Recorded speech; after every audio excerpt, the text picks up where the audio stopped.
sallallahu alayhi wa sallam, dans un hadith rapporté par Al-Bukhari, il dit que parmi les plus graves et les plus énormes des péchés, il cite plusieurs choses, et entre autres, le fait de dire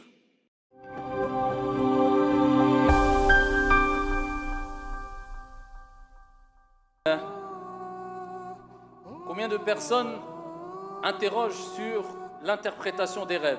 Certaines personnes s'étonnent de voir des choses qui les terrifient lors de leur sommeil et vont jusqu'à devenir malades.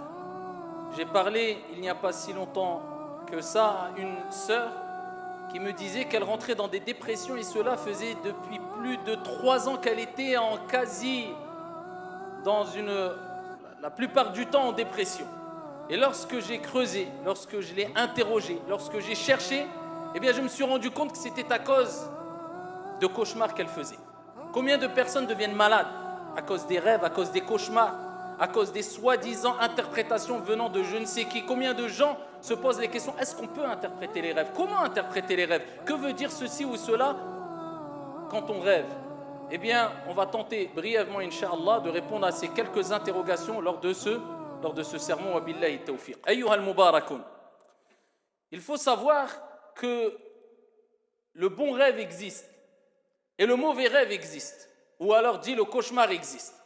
Le prophète sallallahu alayhi wa sallam nous a rappelé dans le hadith rapporté par Al-Bukhari une certaine distinction entre la bonne vision, le bon rêve et, si tu veux, le cauchemar. Lorsqu'il dit « Ar-ru'ya as-saliha min Allah wal-hulmu min ash-shaytan ». Il a utilisé le terme « ar-ru'ya » et le terme « al-hulm ». Et de ce hadith-là, certains savants ont considéré qu'il y avait une distinction entre ces deux termes. Et ils ont utilisé entre autres ce texte que je viens de citer. Ce texte où le prophète a dit ar-ru'ya, il a utilisé le terme ar-ru'ya. Ils ont dit, quand le prophète dit ar-ru'ya min Allah, ça veut dire que ar-ru'ya c'est une vision véridique, c'est un bon rêve. Le prophète a dit le rêve véridique vient d'Allah, de notre Seigneur. Et ensuite il dit wal-hulmu, il a utilisé un autre terme, al-hulm min ash-shaytan. Et certains savants ont dit de ce hadith-là que le prophète voulait montrer que al-hulm c'est le cauchemar. Pourquoi? Parce que le prophète a utilisé le terme al-hulmu en disant al-hulmu min ash-shaytan. Al-hulm vient du diable. Donc de là, certains savants ont dit qu'il y a ar-ru'ya, c'est le rêve véridique qui existe, et il y a al-hulm qui est le cauchemar. Le rêve véridique vient de Dieu et le cauchemar vient de shaytan. Donc ici on a une première distinction ici à noter. La deuxième des choses à savoir, ayyuhal akhyar, c'est que le rêve vient quand nous dormons. Je me rappelle d'un shir qui entendait toujours un de ses élèves venir et lui dire « Ya shir, tous les matins j'ai fait un rêve, qu'est-ce que ça veut dire ?» Il disait « Toi tu dors trop, toi. Tous les matins tu viens avec un rêve, tu dors trop. » Il dit « Moi rarement je rêve, toi tu rêves tous les jours. » Sachant que le prophète alayhi salatu wassalam, eh bien interrogeait ce sahaba tous les matins après le fajr, ou du moins souvent après le fajr. Et il leur disait alayhi salatu wassalam, qui d'entre vous a un rêve à m'apporter, à me dire, à me raconter, afin que je l'interprète. Donc c'était une habitude chez le prophète sallallahu alayhi wa sallam.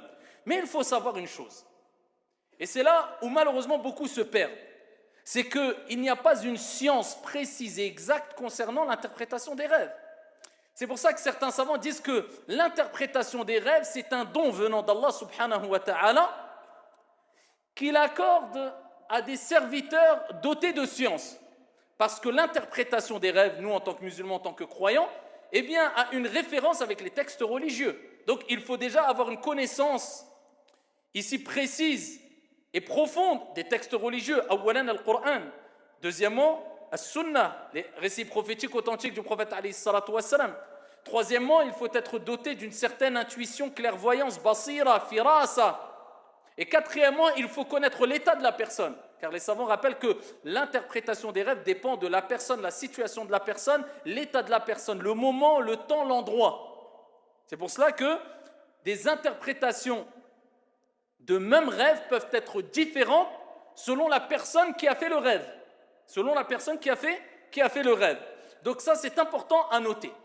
Deuxième des choses, il faut savoir que ça fait partie quelque part de alamul ghaib, le monde de l'inconnaissable, de l'invisible. Pourquoi je dis cela? Tout simplement parce que quand on rêve, ou quand on dort, on rêve. Et vous savez très bien que, comme disent les ulama et entre autres Ibn Qayyim, An-nawm akhul maut. Le sommeil, c'est le frère de la mort. C'est pour cela qu'Allah Azza wa Jalla a rappelé cela quand il rappelle qu'il saisit, yaqbidul arwah, jalla fi'ula, il saisit les âmes quand on dort. Et à certaines personnes, eh bien, il restitue leur âme afin qu'elles rejoignent le corps, et à d'autres personnes, eh bien, Allah Jalla wa Ala a décidé que leur âme resterait auprès de lui, subhanahu wa ta'ala. Et ils ne pourront pas regagner leur corps. Donc, c'est une sorte de mort. Et c'est pour cela qu'avant de dormir, nous disons Bismikallahumma amutu wa ahya. C'est en ton nom, ô Allah, que je meurs et que je vis. Parce que on va être plongé quelque part. Donc, tous les soirs, quelque part, on goûte à la mort. C'est pour ça que certains pieux, certains sages qui nous ont précédés, eh bien, ils faisaient l'invocation du voyageur quand ils dormaient envers leur famille. Ils disaient à leur famille Astaudi'ukumullah, comme l'invocation que fait celui qui va partir en voyage, parce qu'il savait qu'il part dans un voyage. Il va voyager, peut-être il ne rentrera pas, il ne reviendra pas, il ne se réveillera pas.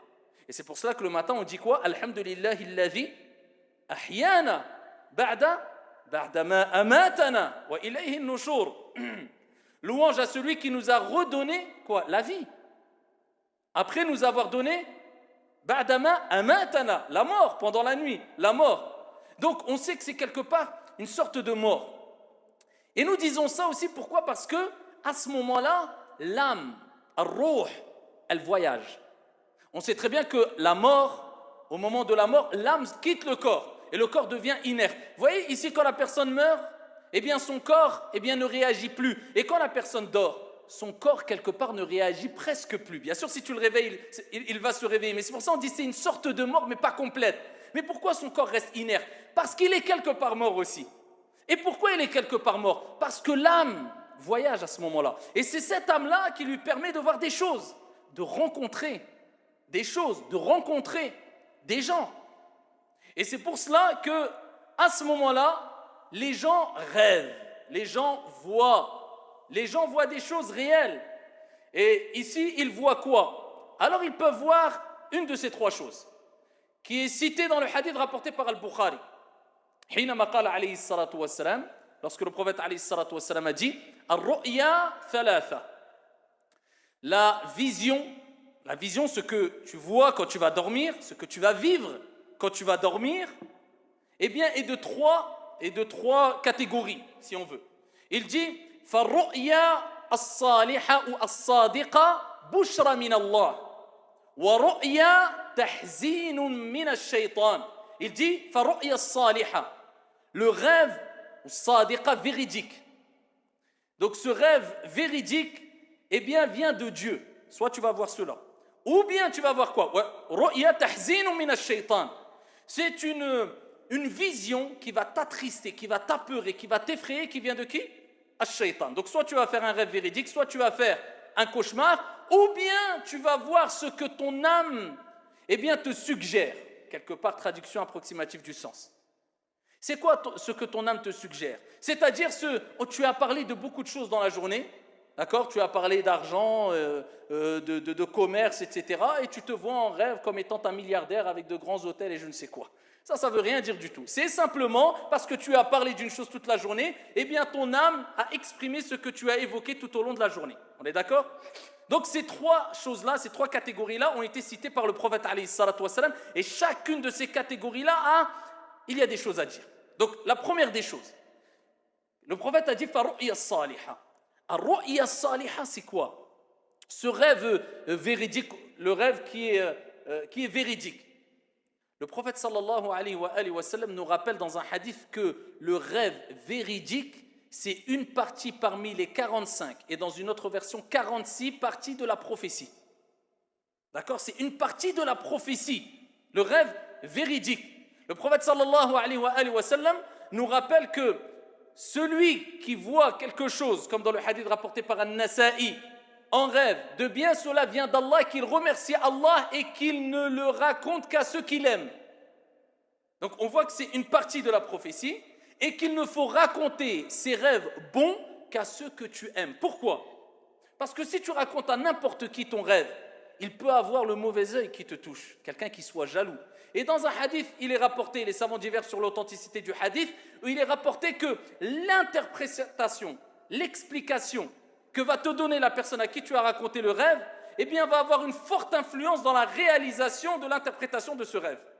Donc, il ne faut pas que n'importe qui t'interprète n'importe comment ton rêve par crainte que, eh bien, que cela se passe comme il l'a interprété. Alors, imagine si c'est une personne qui ne t'aime pas ou qui est jalouse. Donc, c'est pour ça qu'il est important de rapporter ces rêves bons, joyeux, qui montrent une certaine réjouissance, une certaine félicité, une bonne annonce, qu'à des gens que tu aimes.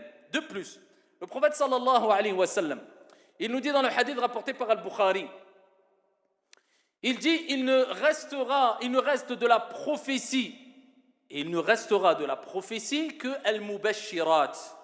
Vous imaginez que c'est quelque part, là on parle d'une chose qui a une relation, une alaqa avec quoi? La prophétie, al-nubuwa. Donc est-ce qu'on peut jouer avec cela, avec ce sujet-là, avec ce domaine-là? On ne peut pas jouer avec. Le prophète il dit c'est une partie parmi les 45 parties de la prophétie, et dans ce hadith de Bukhari, le prophète sallallahu alayhi wa sallam, il dit il ne reste de la prophétie que al-mubashirat.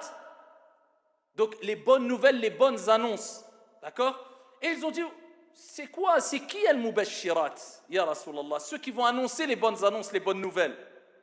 Et là, le prophète sallallahu alayhi wa sallam a dit, le ru'ya sadiqat, donc le rêve véridique. Donc le rêve véridique est porteur de bonnes annonces. Et ça fait partie de quoi? Il ne restera de la prophétie. Vous imaginez la relation qu'il y a. Donc on peut dire l'interprétation des rêves entre réalité et délire. Il y a une part de réalité, parce que le prophète le dit clairement, mais il y a un délire, comme on va le voir par la suite, incha'Allah, tabaraka wa ta'ala. Donc, le prophète sallallahu alayhi wa sallam nous rappelle que les rêves, on doit les raconter qu'à ceux qu'on aime. Et le prophète sallallahu alayhi wa sallam, dans un hadith rapporté par Al-Bukhari, il dit que parmi les plus graves et les plus énormes des péchés, il cite plusieurs choses, et entre autres, le fait de dire que vous avez vu quelque chose, qu'une personne a vu quelque chose dans un rêve alors qu'il ne l'a pas vraiment vu. Ça fait partie de l'kaba'ir. Et ça, c'est une chose à noter aussi. Parce qu'il y a des gens qui aiment raconter de belles choses. J'ai vu dans le rêve, le prophète est venu me voir, ou j'étais au paradis. Ou alors, parce que vous savez très bien, ici, il faut mettre l'accent sur ça, parce que nous, malheureusement, parmi les mauvais proverbes qu'on a hérités, dus à peut-être certains manquements qu'on connaît dans la communauté, le téléphone arabe, c'est très bien que quand on raconte lors de notre vivant des histoires, on a tendance à rajouter. Faites attention à ne pas le faire avec les rêves. Et même lors de votre vivant, quand vous avez les pieds sur terre. Mais bon, dans les rêves, ça fait partie des grands péchés. Certains vont dire, j'ai fait un beau rêve, c'est une réalité, mais il aime bien rajouter des morceaux de puzzle qui n'existent pas et qui ne font pas partie du puzzle pour embellir l'histoire. Attention, le prophète, il dit, ça fait partie des plus énormes des péchés. Donc quelqu'un qui a vu quelque chose, il le dit à celui qu'il aime. Et il remercie Allah comme le prophète alayhi salatu wassalam l'a dit. Et celui qui n'a pas vu une chose, qu'il se taise. Cela est préférable pour lui et plus sûr pour lui. Donc, ar-ru'yatu saliha, ar-ru'yatu sadiqa, donc le rêve véridique, c'est quelque chose qui existe et c'est quelque chose qui est porteur d'une bonne annonce. Il y a la deuxième des choses. C'est le prophète alayhi salatu wassalam a dit wa ru'ya tahzinu min ash-shaytan. C'est quoi tahzinu min ash-shaytan? Alors là, je m'adresse à ceux qui font et qui rentrent quelquefois dans des délires et certains dans des dépressions. Je vous ai dit, moi je parlais il n'y a pas longtemps avec une sœur, elle était en dépression depuis plusieurs années, des ruqya et son père l'a ramenée un peu partout. Bref, elle n'était pas du tout de cette ville, parce qu'on aime bien souvent la curiosité chercher de... C'était une personne qui m'accompagnait lors d'un pèlerinage et en fin de compte, c'était à cause des rêves. Elle était persuadée qu'elle allait prochainement mourir. Il y a des rêves qui l'ont traumatisée, qui lui annonçaient une soi-disant mort. Et je lui dis, Orti, ça fait 3 ans que tu es en dépression. Il va venir quand l'interprétation de ton rêve? Ça fait 3 ans que tu es encore vivante. Déjà dit, alhamdoulilah, déjà un problème. Vous avez des choses, mais tellement que ça l'a marqué, tellement que ça l'a traumatisé, eh bien, elle est restée, son esprit est resté focalisé sur ces rêves-là et elle voyait la mort partout. Elle ne se projetait plus dans le futur, elle ne voulait plus rien faire, elle se laissait aller et elle se laissait détruire. Elle s'est autodétruite à cause des rêves. Et ça nous rappelle un hadith. Attention, ce n'est pas quelque chose de... On ne peut pas se dire... Moi, ça ne m'arrivera jamais. Des sahaba, des compagnons, radiyallahu anhum wa ardahum. Comme fi sahih, Abu Qatada, radiyallahu anhu wa ardah, disait, lorsque je faisais des rêves, quand il faisait certains rêves, c'est-à-dire des cauchemars où il y avait des mauvaises annonces, il disait, j'en étais malade. Il disait, j'en étais malade, Abu Qatada, radiyallahu anhu wa ardah.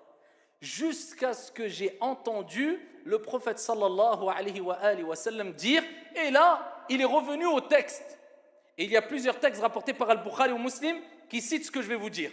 Et il a cité les paroles où le prophète alayhi salatu wassalam a dit: lorsque l'un d'entre vous fait un mauvais rêve, il fait un cauchemar, eh bien cela vient de Shaitan. Cela vient de Shaitan.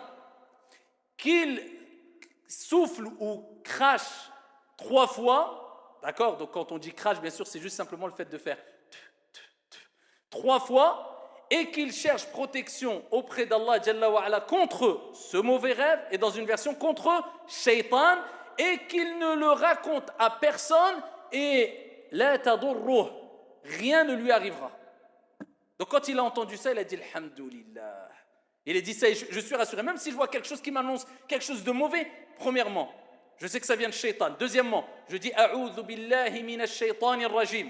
Tu dis A'udhu billahi minash shaitanir rajim. Tu dis aussi cherche protection près d'Allah Azza wa Jal contre ce cauchemar. Troisième des choses, ne le raconte à personne. Le prophète, il te dit, il t'arrivera rien. Et dans un hadith, le prophète alayhi salatu wassalam rajoute et qu'il change de côté. C'est-à-dire, tu fais un cauchemar, tu changes de côté. Tu étais sur le côté droit, mets-toi sur le côté gauche. Tu étais sur le côté gauche, mets-toi sur le côté droit, ainsi de suite. Et à ce moment-là, tu verras que tu te sentiras encore mieux. Et si ça a un impact fort sur toi, lève-toi, fais l'odo et salli rak'atayn. Lillahi azza wa jal. Fais tes ablutions et prie 2 unités de prière. Abu Qatada a dit, quand j'ai entendu cela, alhamdulillah, je me suis senti bien alors qu'il était rempli de wasawis, de doutes, de suspicions, de ici insufflation satanique, il n'était pas bien. Donc tu sais que quoi? Tu balayes. Ne rapporte pas. Et akhi, j'ai fait un rêve. Il est beau, il est masha'Allah, il est magnifique. Non, wallah, ça m'a traumatisé. Au scout, rajoute rien, rajoute même pas une kalima. Ne dis même pas j'ai vu cela. Tais-toi, ne rajoute rien. Ça, c'est le deuxième rêve qu'on a cité. Le troisième, je vous avais dit, quelqu'un va parler d'une chose beaucoup dans la journée, il va rêver de cette chose-là. Mais ce qui est étonnant, c'est qu'on connaît tous ça et on a tous vécu cela. Tu parles d'une chose beaucoup, la journée ou pendant 2 jours ou pendant une semaine, où tu vas vivre une situation assez choquante ou éprouvante ou de joie. Tu vas être influencé à tel point où tu vas rêver de cette chose-là. Ça nous est tous arrivé, d'accord? Mais combien de fois on parle du prophète Mohammed alayhi salatu wassalam?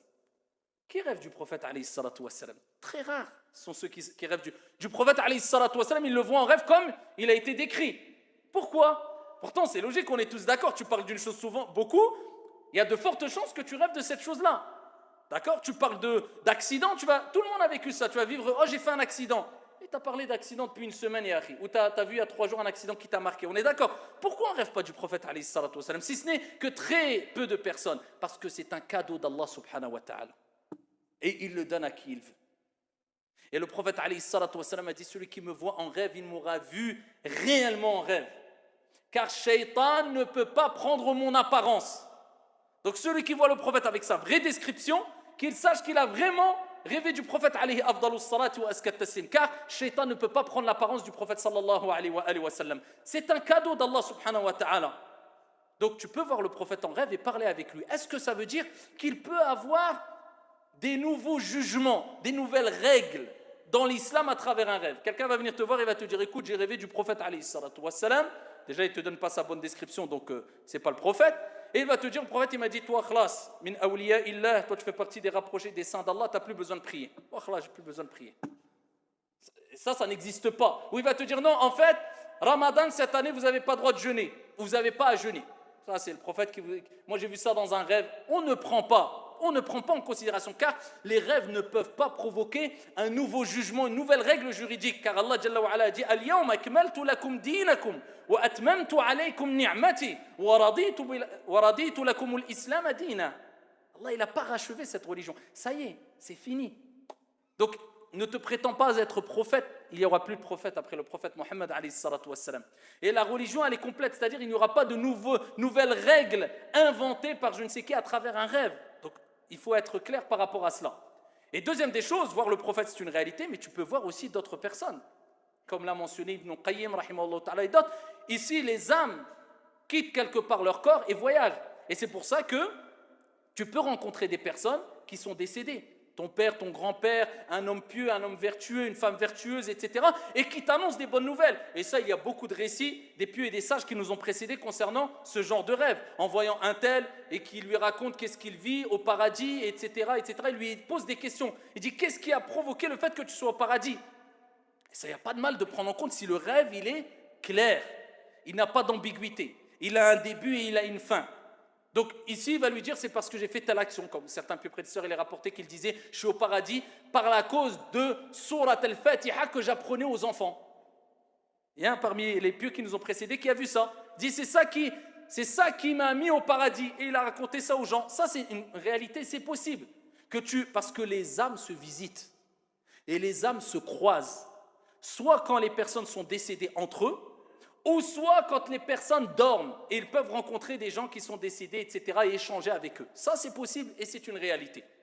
Par contre, pour terminer, il faut savoir que l'interprétation des rêves, comme j'ai dit en introduction, elle n'est pas donnée à n'importe qui. Et on ne doit pas chercher à se faire interpréter tous nos rêves. Parce que l'islam, c'est quelque chose de simple et de clair. Le prophète nous a pas rendu les choses compliquées. Allah, Jalla wa Ala, nous a pas rendu les choses compliquées, c'est-à-dire il y a des rêves, ils veulent dire quelque chose, et si tu ne l'interprètes pas, il risquerait de t'arriver un malheur. Non, le prophète, qu'est-ce qu'il dit? Tu fais un beau rêve, raconte-le à quelqu'un que tu aimes, et c'est une bouchra, une bonne annonce d'Allah Azza wa Jal, remercie Dieu. Tu as fait un mauvais rêve, qu'est-ce que tu fais? Tu te tais.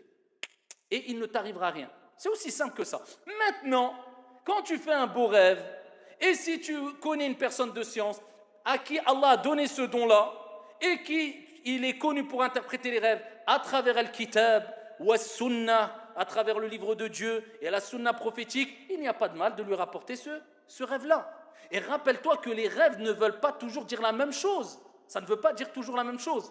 C'est pour ça que le prophète interprétait quelquefois le même rêve de manière différente selon le cas, la situation et la personne. Donc vous voyez qu'on ne peut pas interpréter les rêves comme ça. Ou alors des gens disent, il y a le livre d'Ibn Sirin, rahimahullah ta'ala, ce grand savant, ce grand ascète, Allah lui a ouvert cette porte de l'interprétation des rêves, certes. Mais est-ce que ça veut dire que ce qu'il a dit Ibn Sirin, et ce n'est pas son livre à lui, mais c'est ses propos à lui pour la plupart, eh bien on peut les généraliser? Non, pourquoi? Parce qu'on a dit un rêve s'interprète de différentes manières selon les personnes. Et deuxième des choses, ce n'est pas parce que tu vois une chose qui te paraît mauvaise dans un rêve que c'est mauvais. Je vous donne un exemple. Vous savez que le prophète alayhi salatu wa salam, à titre d'exemple, il dit Ma asfala min al-ka'bayn min al-izar fa finnar. Ce qui descend comme vêtement en dessous des chevilles, eh bien c'est en enfer. Alors la majorité des savants disent que c'est ceux qui le font avec orgueil, et surtout à l'époque du prophète alayhi salatu wa salam, c'était une forme c'était une tenue ou une manière de montrer sa prestance et sa richesse. Donc certains disent que maintenant c'est plus le cas, etc. Mais la majorité disent qu'il n'y a pas de mal de le faire en dessous les chevilles, tant que cela n'est pas fait par orgueil. Je ne rentre pas dans les détails, d'accord? Mais si quelqu'un, par exemple, va voir une autre personne dans un rêve, avec des vêtements qui tombent sous les chevilles, qui traînent, s'il prend que ce hadith-là, peut-être il va dire, oh là là, j'ai vu un tel avec son vêtement qui traîne, le prophète a dit ça dans le hadith-là, ça veut dire que c'est un mubtadi'. Surtout aujourd'hui où ça dégaine à fond, hein, et rapidement aujourd'hui les termes. Donc il va dire, j'ai lu un hadith, comme les gens qui disent, il y a un dalil mon frère. Prends juste un dalil, le reste c'est de côté. Qu'est-ce qu'il va dire? Logiquement, il y a un hadith, ça veut dire ce que ça veut dire. Au pire, il va voir, au mieux, il va voir su'adhan. Il ne va pas se prononcer, mais vous savez que le prophète sallallahu alayhi wa sallam, il a vu dans son rêve Omar ibn al-Khattab radiyallahu anhu warda avec son vêtement qui traînait par terre et qui était large et long. Et le prophète alayhi salatu wassalam, il a interprété ce rêve en disant ça c'est la grande religion qui englobe Omar ibn al-Khattab radiyallahu anhu warda, c'est-à-dire dans le sens pour montrer la grande pratique religieuse et la grande relation que Omar ibn al-Khattab a avec la religion. Vous voyez, ça n'a rien à voir. Le prophète a rêvé de lait. Qu'est-ce que ça a à voir le lait avec al-ilm? Le prophète, il a rêvé qu'il buvait du lait jusqu'à ce que le lait est sorti de sous ses ongles. Et ensuite, il a donné à boire le lait à Omar ibn al-Khattab radiyallahu anhu arda. Et le prophète a dit, le lait désignait al-ilm, la science. Le prophète alayhi salatu wa salam, à Uhud, il a rêvé qu'il y avait ici une fente, quelque part une brèche, dans une vache et dans une épée. Et il a dit, ça rappelle qu'il va y avoir des morts dans ma famille et chez les compagnons, radiyallahu anhum wa ardahum. Et ici, il dit parce que la vache, c'est un animal qui apporte énormément de biens et dont on tire énormément de profit, tels sont les compagnons, qui ont énormément de biens. Et s'il y a une sorte de brèche, c'est qu'il y aura une brèche dans les compagnons. Lors de la bataille, des compagnons vont mourir. Vous savez, où on va réussir à interpréter ça, nous? Alakin al-Rasoul, alayhi salatu wa salam, ne parle pas poussé par sa passion, c'est une révélation émanant de son Seigneur tabaraka wa ta'ala. Donc en conclusion, ne vous précipitez pas dans l'interprétation des rêves. L'interprétation des rêves aujourd'hui, c'est entre délire et réalité. Il y a une part de réalité. Pour sortir apaisé, tranquille des rêves, peu importe le type de rêve, on a donné la solution. Et si quelqu'un veut faire interpréter ses rêves, qu'il le fasse auprès des gens de science et des gens qui l'aiment. Je terminerai avec le hadith. Vous savez très bien que les rêves reviennent beaucoup dans des histoires de prophètes et entre autres Youssouf alayhi salam. Et Youssouf alayhi salam, quand il a dit dans surat Youssouf, Ya abati, ra'aytu, il a vu dans son rêve, ahada ashara kawkaban wa shamsa wal qamara, ra'aytuhum li sajidin. Il a vu 11 étoiles, wa shams wal qamar, le soleil et la lune, se prosterner devant moi. Son père, qu'est-ce qu'il a dit? Ya bunay, la taqsus. Il ne raconte pas ton rêve à tes frères. Ne le raconte pas. Pourquoi? Parce qu'il risquerait de comploter contre toi. La preuve que quand on fait un beau rêve, on ne le raconte pas à des gens qui risqueraient de nous causer du tort par jalousie à travers l'interprétation, de leur interprétation du moins du rêve, ou à travers le fait qu'ils ont une certaine haine qui se dégage de leur œil et qui provoque le mauvais œil. Wallahu ta'ala a'la wa a'lam wa ahkam. Hada wa sallu wa sallim wa rahimakumullah.